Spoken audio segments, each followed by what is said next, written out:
بسم اللہ الرحمن الرحیم اللہم صلی علی محمد وعلی آل محمد وبارک وسلم۔ کتاب الحدود، حدود کے بیان میں۔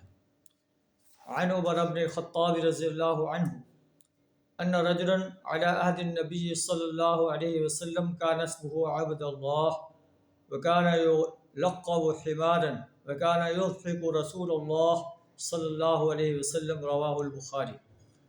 حضرت عمر بن خطاب رضی اللہ تعالیٰ عنہ روایت کرتا ہے کہ ایک آدمی نبی صلی اللہ علیہ وسلم کے عہد میں، جسے لوگ حمار کہتے تھے، حمار کہتے تھے، وہ نبی صلی اللہ علیہ وسلم کو ہنسایا کرتا تھا۔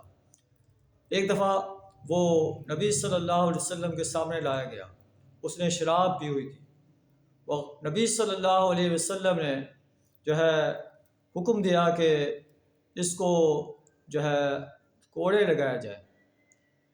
وکان نبی صلی اللہ علیہ وسلم قد جلدہ فی الشراب، نبی صلی اللہ علیہ وسلم نے اسے کوڑے لگانے کا حکم دیا، تو اس کو کوڑے مارے گئے۔ فقال رجل من القوم، قوم میں سے ایک مرد نے کہا، ایک آدمی نے کہا، اللہم لعنہ ما اکثر ما یؤتی بہ، اے اللہ اس پر لعنت کر، یہ کم بخت کتنی مرتبہ شراب نوشی میں گرفتار ہوا۔ فقال النبی صلی اللہ علیہ وسلم، نبی صلی اللہ علیہ وسلم نے فرمایا، لا تلعنوہ، اس پر لعنت نہ کرو۔ فواللہ ما علمت الا انہ یحب اللہ ورسولہ، اللہ کی قسم مجھے معلوم ہے کہ یہ اللہ اور اس کے رسول صلی اللہ علیہ وسلم سے محبت کرتا ہے۔ اس سے گناہ سرزد ہو گیا ہے، شراب پینے کا گناہ سرزد ہو گیا ہے، لیکن یہ اللہ اور اس کے رسول صلی اللہ علیہ وسلم سے محبت کرتا ہے، اس پر لعنت نہ کرو۔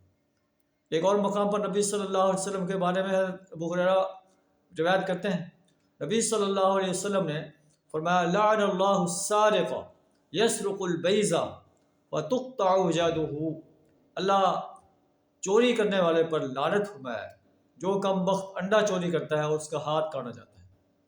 وَيَسْرِقُ الْحَبْلَ وَتُقْطَعُ يَدُهُ، رسی چراتا ہے اور اس کا ہاتھ وہ کاٹا جاتا ہے۔ آپ صلی اللہ علیہ وسلم نے فرمایا، حضرت عائشہ روایت کرتی ہیں، تُقْطَعُ الْيَدُ فِي رُبْعِ دِینَارٍ فَصَاعِدًا، چوتھائی دینار یا اس سے زیادہ مالیت چرانے پر ہاتھ کاٹا جائے گا۔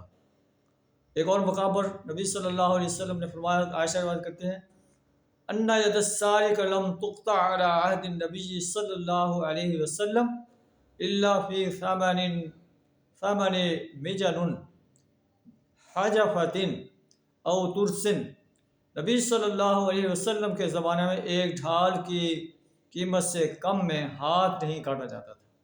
اللہ سے دعا تعالیٰ ہمیں پیارے نبی صلی اللہ علیہ وسلم کے ان فرامین پر عمل کرنے کی توفیق عطا فرمائے۔ وآخر دعوانا ان الحمد للہ رب العالمین۔